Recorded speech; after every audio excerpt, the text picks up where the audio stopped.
For months leading up to this trip, I studied topographic maps and Google Earth, looking for a way into the most impenetrable frontier in the American West. Using satellite imagery, I had spotted a colossal, 300-foot deep section of canyon, surrounded by massive towers of stone, that was to be my final destination. No information existed about it anywhere, and there was a chance it was impossible to reach on foot. My first several attempts had not been successful, and a couple close calls had left me worn down and anxious. I can't believe it. We gotta turn back. Still, I decided to give it one more shot.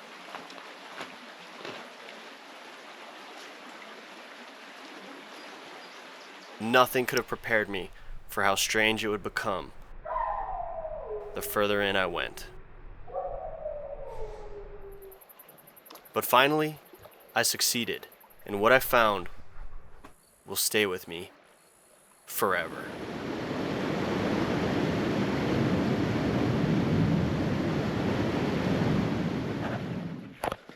Ah, buddy. So we camped here last night, and now today I've organized all my stuff. Waterproof my tent and my thermarest. I'm actually using hiking poles. Let's go get in that water, buddy. Come here. Plucking them out of your paws. Oh. Heavy pack. We've been out in this backcountry for 8 days now. And let me tell you guys, this place is truly wild. I have never seen so many snakes in my entire life. Big, fat rattlesnakes. They are everywhere. Also, so many ticks out here. Every night I've probably pulled over 30 ticks off of Tui and I. And Tui is on tick prevention medication. There's just so many of them crawling all over the sagebrush. And I've been pulling them out of my scalp and other places where you don't want to be finding bugs. And it was such difficult off-roading that I was worried that my gear was going to start breaking down. And it's important to note that before we came out here, we did a really thorough job of brushing off all of our gear and trying to make sure that there's no seeds or plant matter clinging to our backpacks and our shoes and all of my stuff from places I've been before this. We're in such a wild place. It's extremely important that we don't track in any invasives. And as I say that, I am walking through a giant field of foxtail, which has unfortunately spread across this area.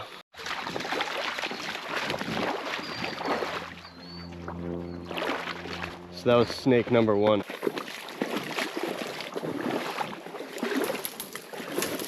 Here's where it's about to get really tough. Super dense brush and lots of spider webs.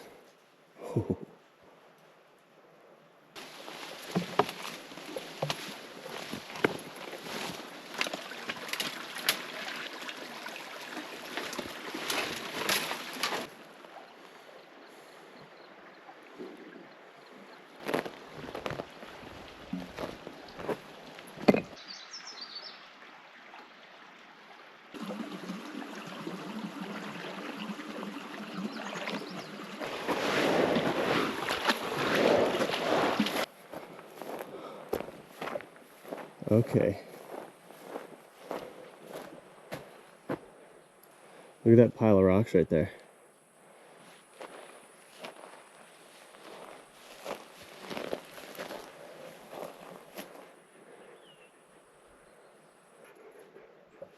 This definitely seems like a rock shelter. There's soot on the roof.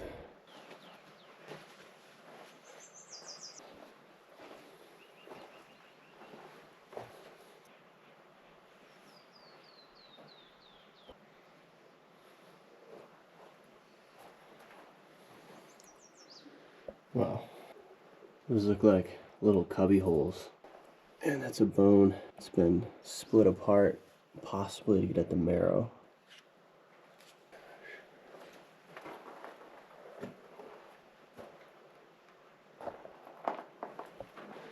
There's a lot of bone fragments in here. Oh, wow.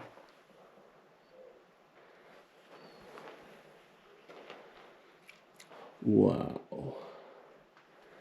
It keeps going.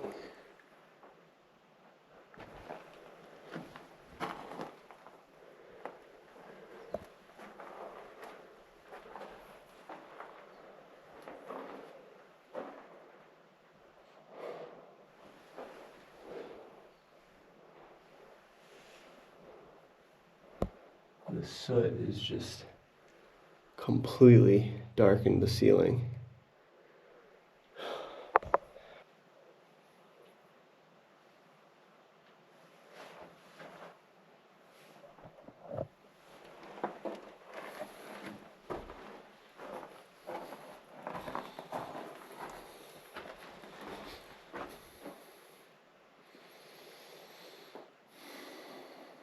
Check that out. Could be obsidian. And obsidian is fascinating in this area in particular. Okay, let's get out of here. I don't want to breathe in too much mouse poop air.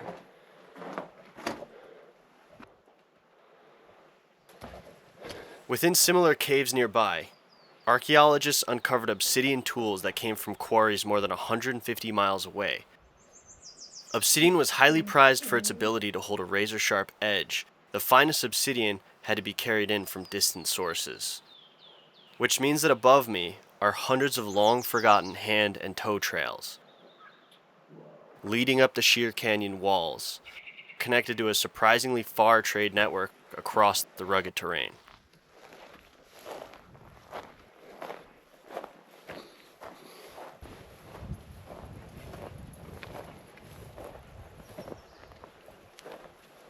Oh, wow.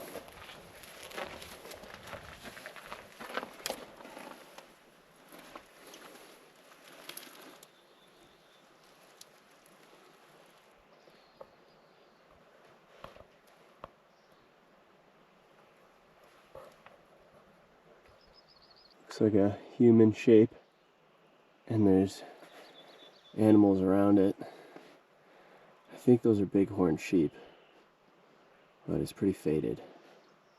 There's also red pigment around it. It has a feeling of being very old.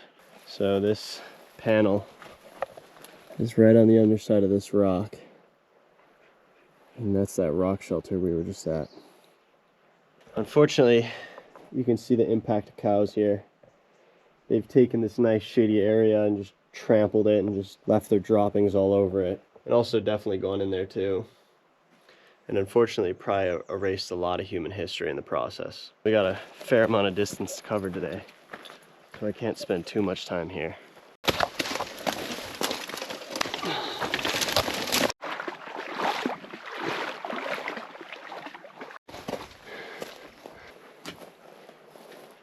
The Paiute, in particular, were famous for near superhuman abilities. They were the original free solo climbers.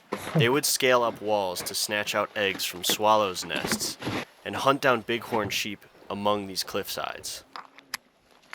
Later on, American cavalries would chase the Paiute into canyon country, only for them to disappear among the rocks as though the earth had swallowed them.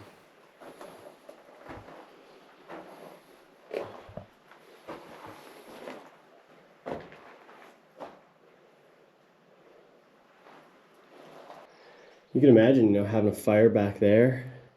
All the smoke could ventilate out through the roof. These are pretty well designed natural features for humans having fires in them.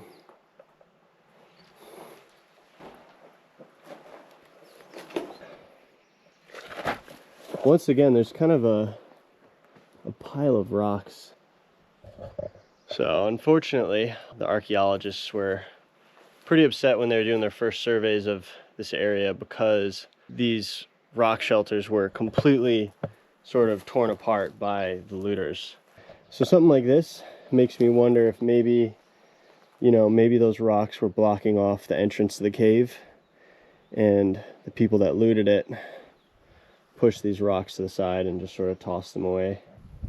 Look at this little area above the rock shelter.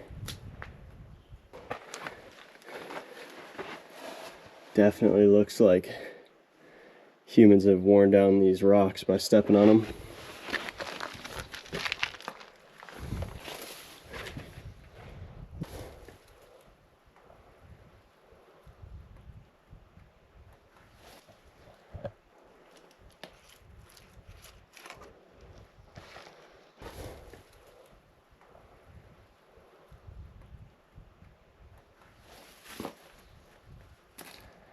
Yeah, it looks like there's a little grid etching in the back of it.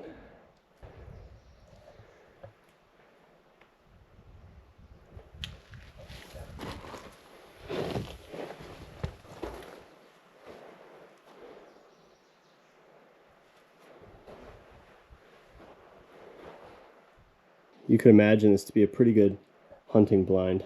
You could hang out here and watch for prey coming down the canyon.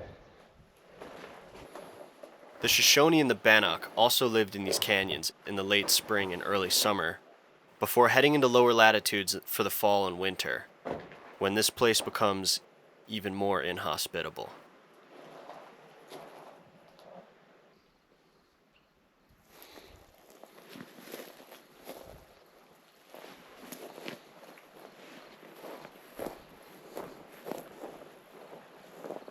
All right, canyon's starting to get deeper. It's been probably a solid 2 hours of bushwhacking. Wow. As long as there's no big waterfalls, we'll be able to get through this canyon.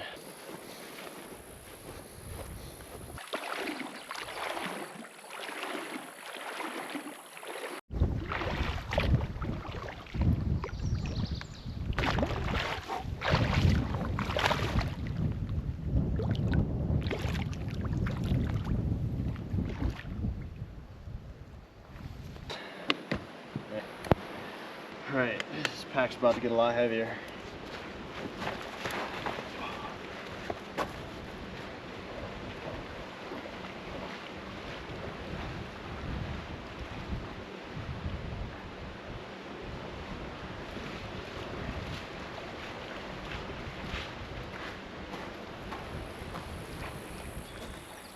The volcanic spires are the remnants of a massive eruption around 16 million years ago from the same volcanic hotspot that now fuels Yellowstone. The eruptions produce some of the largest lava flows in Earth's history, and the spires are created from welded tuff.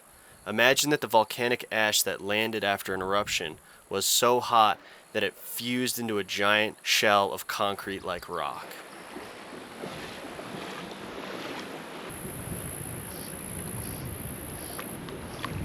It's only because of how recent this eruption was that these spires have remained sharp, like a fresh flake of obsidian.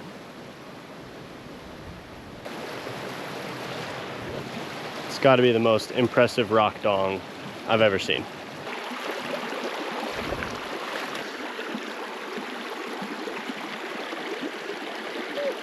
Ferns are some of the oldest plants. They were around before the dinosaurs.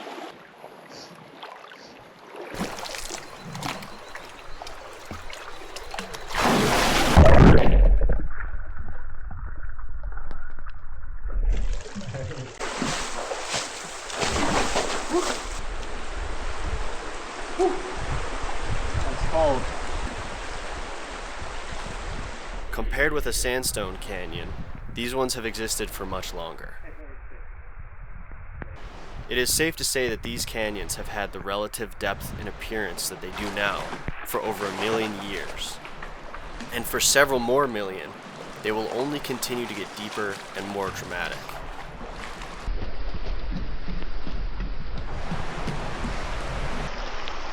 The size of this crayfish I just saw is unbelievable.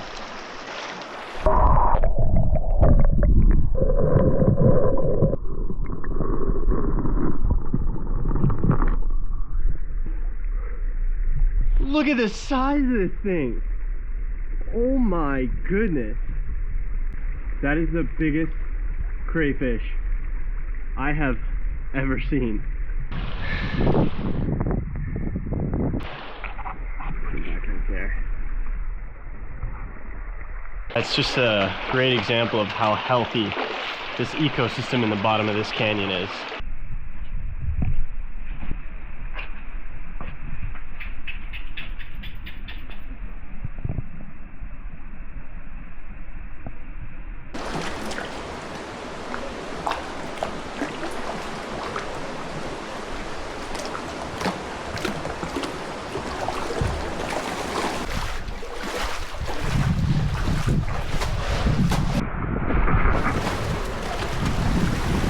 Pretty sure there's a big meander.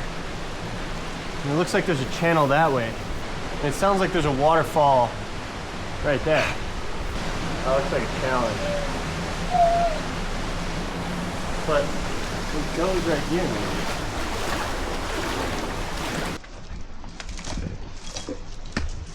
Ow.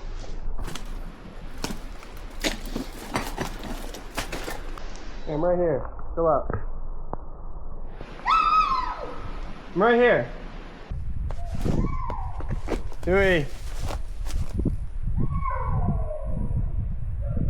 Whoa.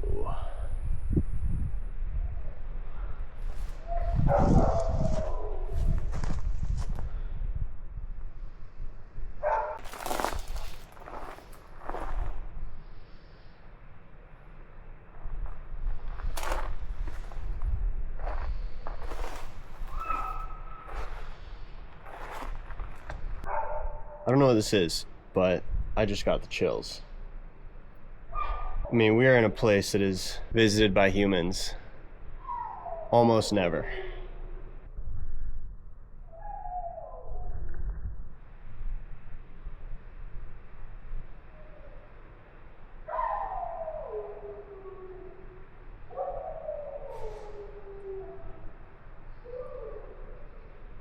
Tui is totally fine. This is just what he does when I'm outside of eyesight of him.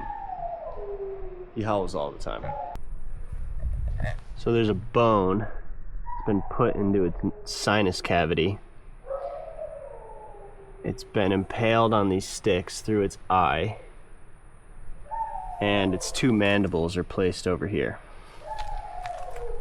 I don't know what this is or why this is here. Somebody did something to this cow skull. I'm guessing they're probably just messing around and found this cow skull in the bottom of the canyon and just sort of decided to prop it up on these sticks, but it's still pretty weird. It's kind of giving me a little uneasy feeling. It's the bone in the nasal cavity. That's the weird part for me. Like, why was this cow skull kind of desecrated? It doesn't look like the ground has been disturbed or like anything was buried underneath it.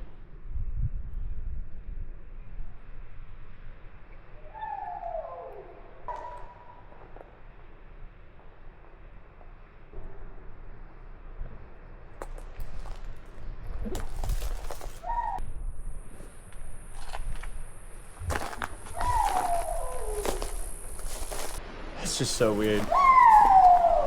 You really never know what you're gonna find out here. You know, I've been thinking a lot since I've been out here about how much cows have changed the landscape. I don't know. Maybe somebody is trying to make some dark magic on those cows.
We're going up and around that waterfall now.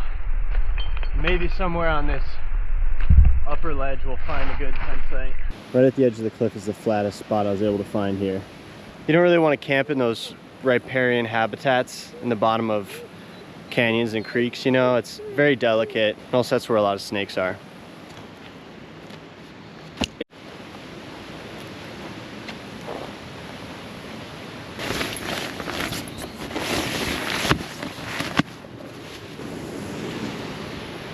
Probably one of the coolest campsites I've ever had. We're gonna be falling asleep to the sounds of the waterfall tonight. And then tomorrow, we're gonna go many miles up the canyon and come back here for the night. Took me a while to kind of settle my nerves out here. But now that we're here, got our campsite set up, my nerves are finally settled. I'm just feeling super stoked and grateful.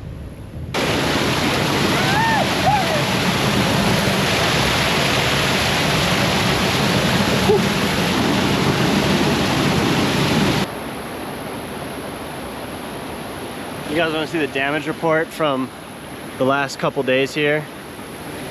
Shins are cooked. Big toe might fall off, and I scraped off all the skin on my pinky toe. My legs are looking pretty rough right now.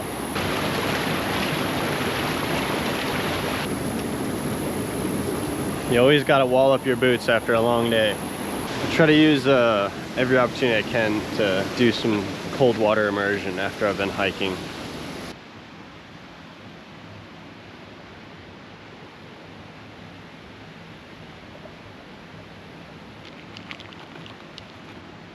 Okay. For dinner, got the best backpacker meal out there.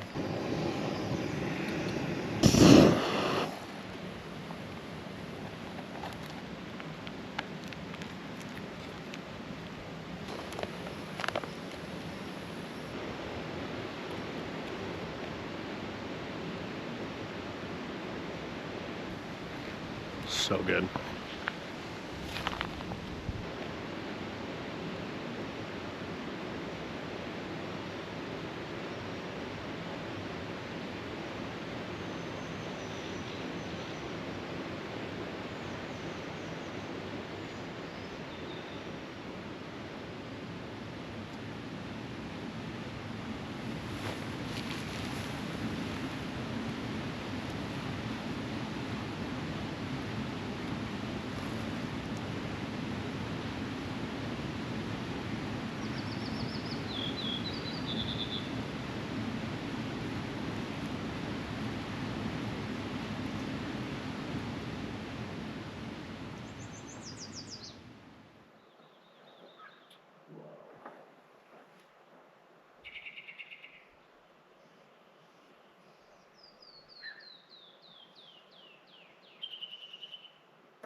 Evidence of human occupation that doesn't appear to be ordinary campsites were found positioned hundreds of feet above the canyon floor.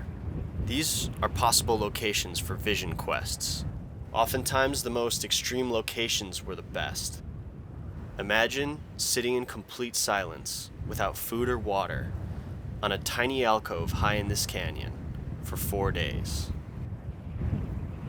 Among the Paiute, Shoshone, and Bannock, young men, and sometimes women, often sought visions as a way to gain spiritual power, guardian spirits, or an insight into their future role. By comparison, it's laughable for me to imagine myself as being tough for having hiked out here with all of my modern gear. However, I still see reflections of this in my own journeys, where the further out I get and the harder the going is, the more I feel I am gaining an understanding of my place in the surrounding world.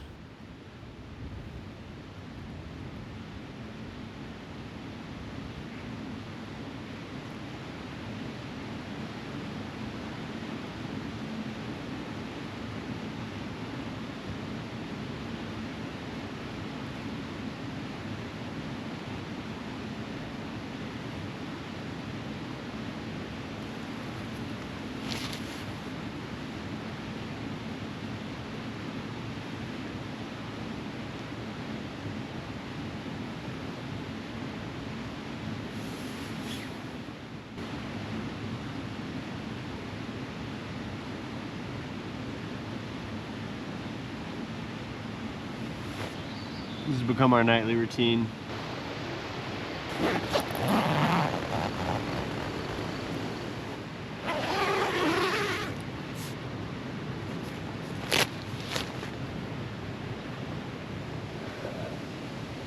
It actually got surprisingly cold last night, but that's what happens in these canyons. The cold air sinks into the bottom of them. I'm trying not to think about the weird totem that was left over there with that cow skull.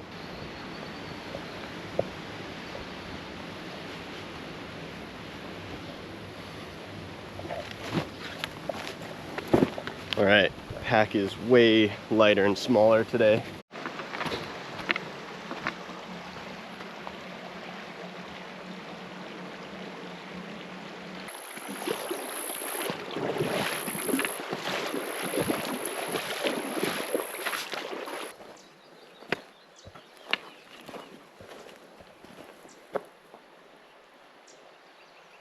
I'm putting my walking sticks ahead of me, try to make sure that if there's any snakes in the underbrush, I'm giving them ample heads up on my approach.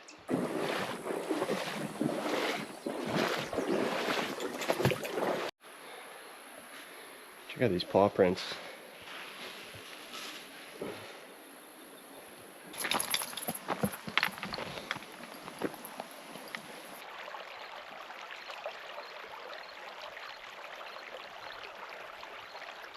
So this is the ground is crawling with bugs.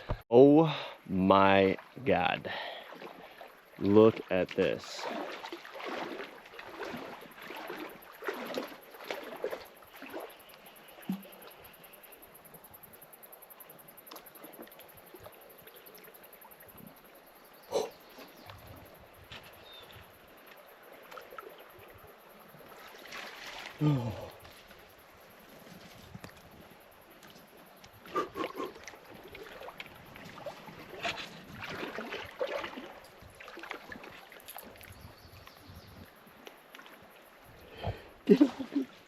Ah! Oh my gosh.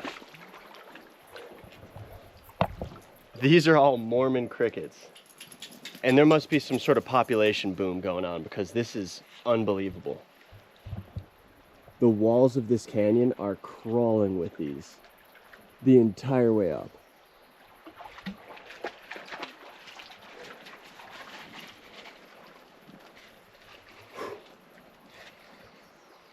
So they're not very good swimmers, so when you walk past them in the water, they'll try to cling on to you.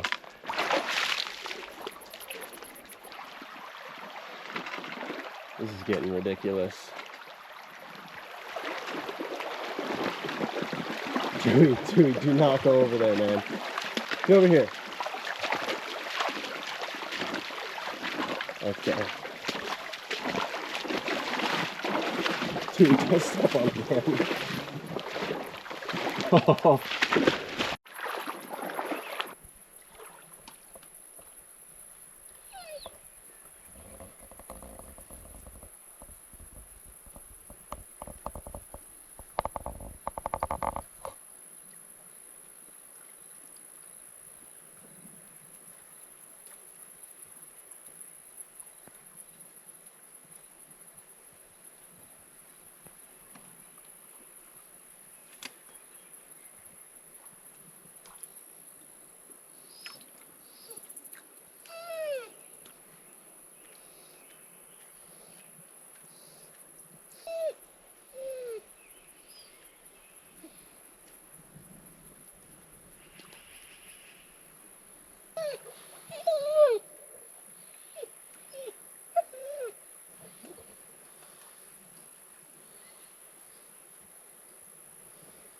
When I look at that wall, all I see is just antennas just waving in the air.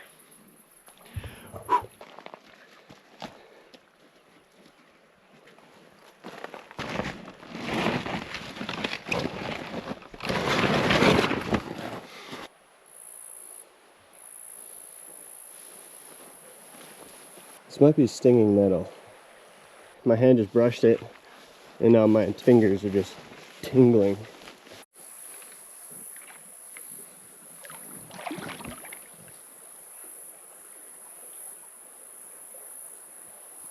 All right, we are several hours in. We've gotten past all the Mormon crickets, and the canyon's just getting really overgrown at this point. It's starting to slow down, but I think we'll be at that pretty deep section soon.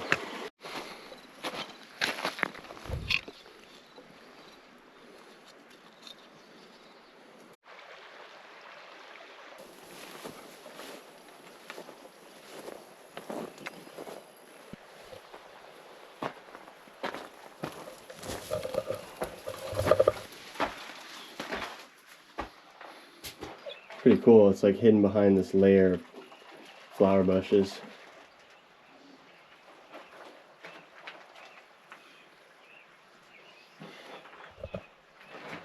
So a lot of these rock shelters could have been used as places for vision quests.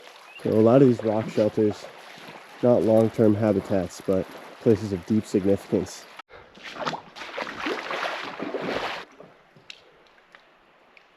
I think there's something very rare and special on my sleeve. There he is. See how he's got the little boots on? And he's got the little snout. I'm pretty sure that's a type of weevil. Yeah!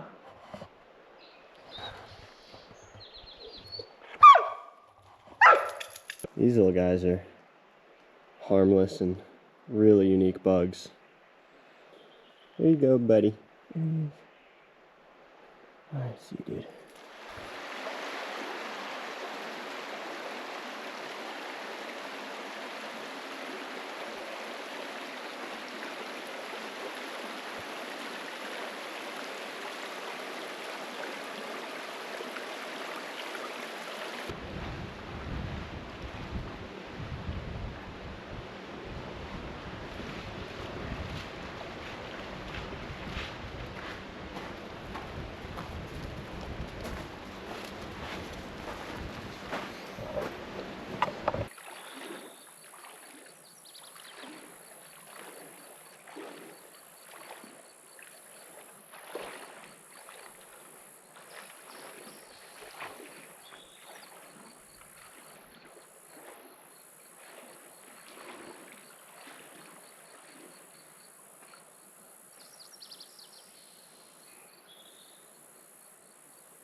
It's pretty steep.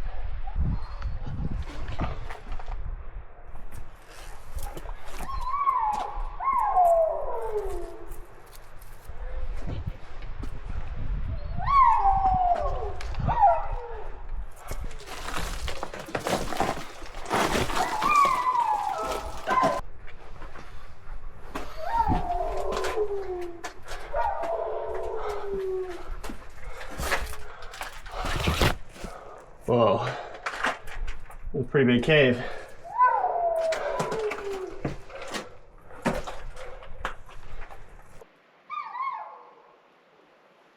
Look at that cave, it goes pretty far in.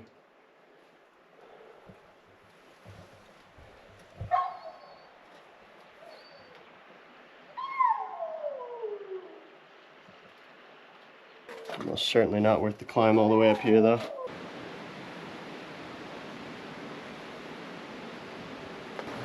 There's a baby rattler in there. You know, the farther I go into this canyon, the more I realize this is the farthest out me and Tui have ever been. I think the section of the canyon I've been trying to get to is coming up pretty soon.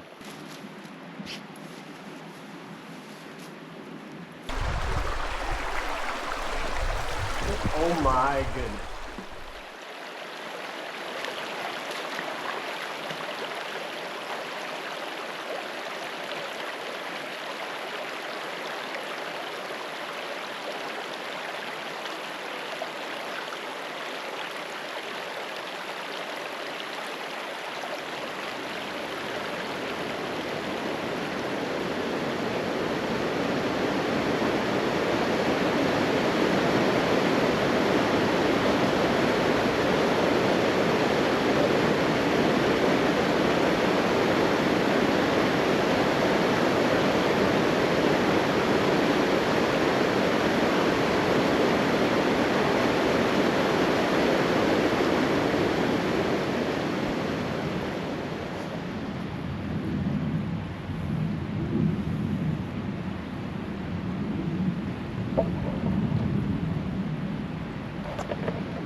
There's fighter jets flying overhead and this canyon is just reverberating with the noise. Man, that noise is so loud.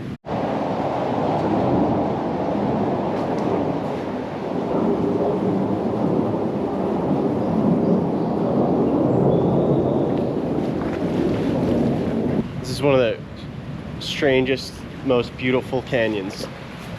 I mean, words don't really do it justice. It's like a garden in here, in the bottom of the earth. This is one of the most incredible places I've ever been.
So what we are looking at is a little piece of what it used to be like. True, untouched nature. There's not a lot of places like this left anymore. Not a lot has changed in these canyons from when those Native Americans were living here. And that is a pretty rare thing. You know, all the bugs that we saw, the snakes, the fish, it's only possible because of how remote we are. And above us in this watershed, there's no farms dumping pesticides on their crops and into the waterways. You know, there is ranching above this canyon, and that has changed things.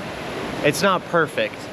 There's invasives like foxtail, and it was like this everywhere. No matter where you live, the earth was once overflowing with life. We use so many pesticides in our farming practices, and we use stuff like neonicotinoid pesticides, which are terrible for bee populations, and everything relies on that at the bottom of the food chain. Places like this are more important than we could ever imagine. While I still didn't enjoy catching spider webs with my face, Mormon crickets crawling on me, or the mosquitoes, I knew they were a part of the pristine beauty. We once did not think of bugs as gross or strange. We thought of them as a force to be respected and a great source of food. Sometime in the 19th century, when bugs became pests to our modern agricultural practices and our newly built homes, we decided they were gross, and then we started spraying pesticides everywhere. Fortunately, this place and countless others like it out west are not likely to change anytime soon, as long as Americans continue to preserve their public land. No matter what we do now, it is unlikely that in a million years, these canyons will look any different. When I talk about how dangerous this place is, I'm not exaggerating. I have been guiding in the backcountry for over 10 years, and Tui's been doing this sort of thing his whole life. And still, I had several near misses, none of which are shown in this video. And because of that, it will be a long time before I want to attempt something like this again.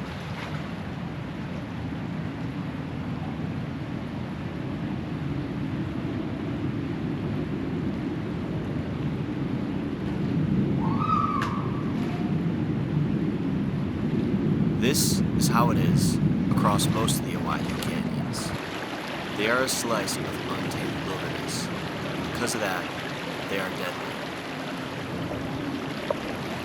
I encourage you to not try what you have seen in this video, and to help keep this place safe. And if possible, support local conservation efforts. This is how it should be. There should be this many bugs everywhere. They're the food for everything.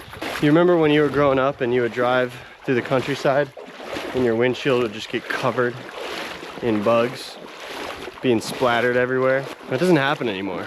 I feel like I've noticed less of it just in the last 4 years, you know? And it's because of pesticides. We should be using regenerative farm practices. Look up White Oaks Pastures. That's an amazing farm.